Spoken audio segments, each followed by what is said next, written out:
We are checking out the GTR4 mini PC by Beelink today. We will be unboxing and checking out its features, then we will run some system and gaming benchmarks to see how well it performs. As always, we start with the unboxing. First up, we have the user guide, which is in multiple languages including English, German, Italian and Japanese. Next, we have the Beelink GTR4 mini PC, which we will show in more detail shortly. Underneath, we have the power brick and cable. We will include the correct adapter for your country. There are two HDMI cables. One is very short and is perfect for mounting behind your TV or monitor. Next, we have the mount bracket, which you attach to the mini computer and display. And last but not least, we have two packs of screws. One is for securing the 2.5-inch internal drive and the other is for the mounting bracket.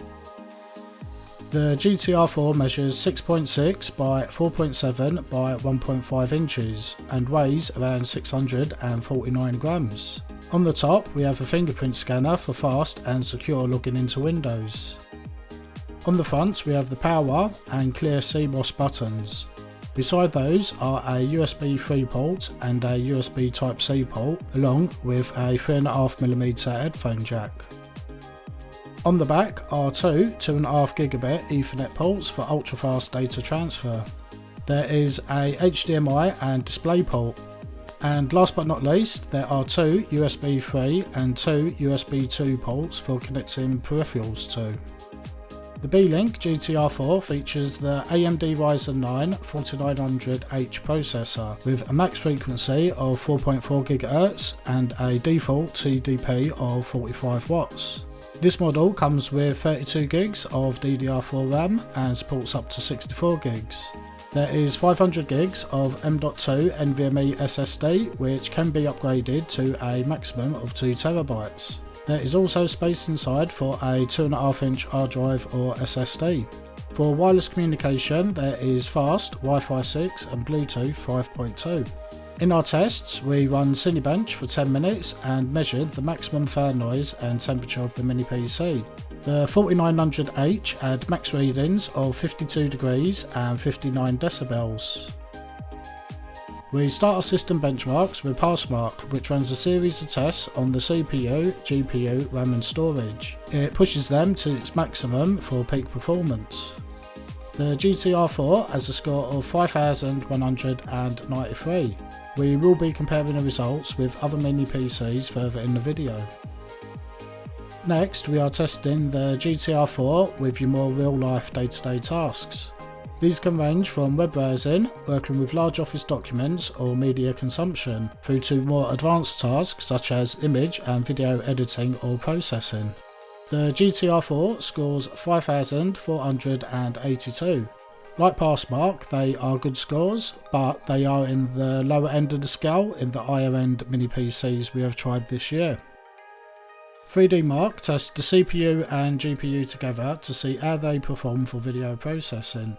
This is not just for gaming, but also important for image and video rendering, for example.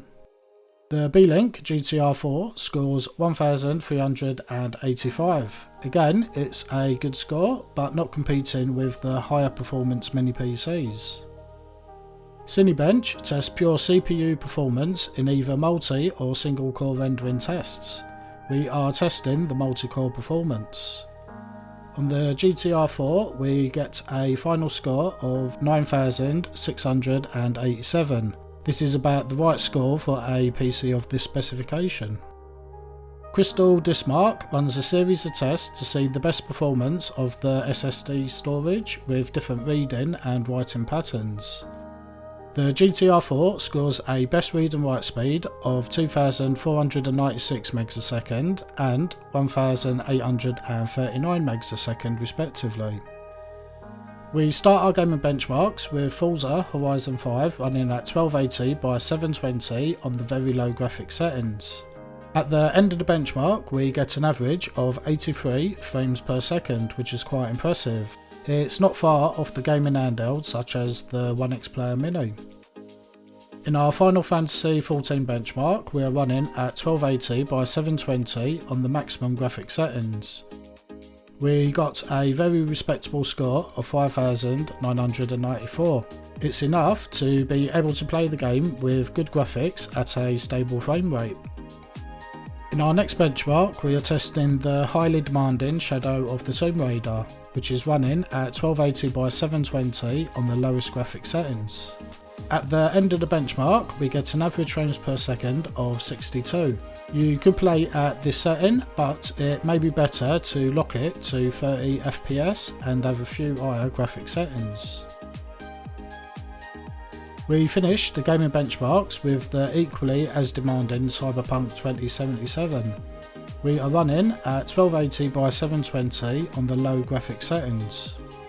At the end of the benchmark, we get an average frames per second of 35.53. The game is playable, but you will get frame drops below 30 whilst playing. Let's take a brief look at the system and gaming benchmarks and compare them with the higher specification GTR4 and Minis Forum B550 mini PCs. Keeping in mind that the other two models are higher priced, the scores are reflective of this. We can see that the GTR4 is on the low end of the results, but they are not massively different to the other two, with between 8 and 15% difference in performance. The Beelink GTR4 represents good value for money in terms of features and performance. There is a generous 32 gigs of RAM, which is ideal when working with multiple software open or large office documents, for example. There are very good results across the benchmarks. This means you can expect fast performance from the moment you boot up Windows 11 through to your daily tasks at home or in office. And after those, you can enjoy some video gaming with playable frame rates and settings on many games.